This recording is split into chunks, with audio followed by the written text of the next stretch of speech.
All right, we're going to turn back to weather. We've got meteorologist Colleen Campbell here with us. And Colleen, I mean, can you just keep this weather all year round? It is so amazing. We are loving the low humidity and the dryness. I know, Emerald. It's really a beautiful start to the weekend. We could use more rain, but yeah, it's nice when it's dry and we have the low humidity, kind of a double feature there. So satellite radar on the wider picture, because this is our front that will be approaching our area, looks very ominous. Of course, they do have stronger and severe storms that are out to the west, but by the time this front gets over to us, it's really going to lose all of its steam and it will stall out, bringing a few more clouds to our forecast as we look forward to this upcoming week. Here's how much moisture we have to work with. So ahead of this front, we're going to have all this moisture drive in, and that will be able to produce just a few showers across our area as that front begins to drop in. This is tomorrow at 11 a.m. So we're looking at that front to pass by tomorrow afternoon.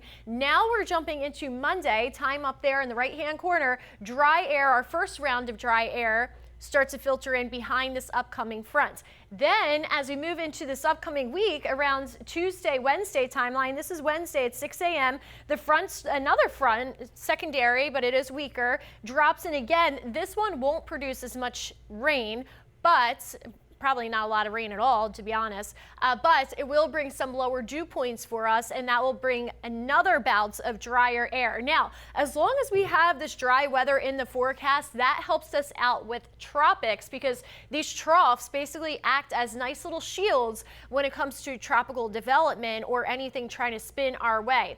It's not a band-aid to put on anything, but you know, it has been helping us out so far this season. We will get to tropics in just a second, but here's Futurecast just to show you the rain, the very little of it that wants to enter into our area. This is tomorrow at 8 a.m. starting off dry, nice and sunny tomorrow. The first half of the day, you'll have a nice amount of sunshine, so don't cancel the plans.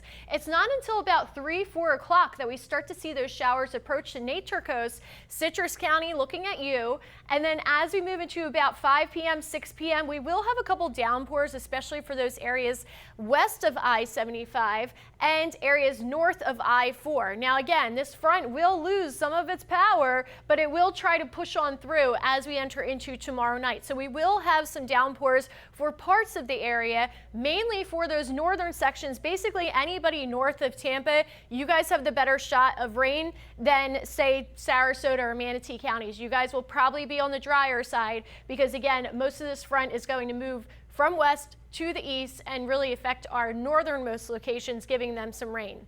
How much rain can we get? Well, I'm going to tell you right now, it's not going to be a ton of it. You'll see on here Sunday, Monday, and Tuesday, I mean 20% or less. And again, pay attention to tomorrow. Most of it is for places like Brooksville, Crystal River, Wesley Chapel, our coastal communities, and the northern sections of our location. All right, so tropical update here. We have this area that we're watching carefully. It needs to travel over into the Caribbean. That's the hot spot, and that's where it will develop. But right now, the models are still in a disagreement on the timing and the placement of this system. But it looks like so far things are working in our favor. We're going to keep an eye on it for you. Right now, it still has a low chance of development at this time.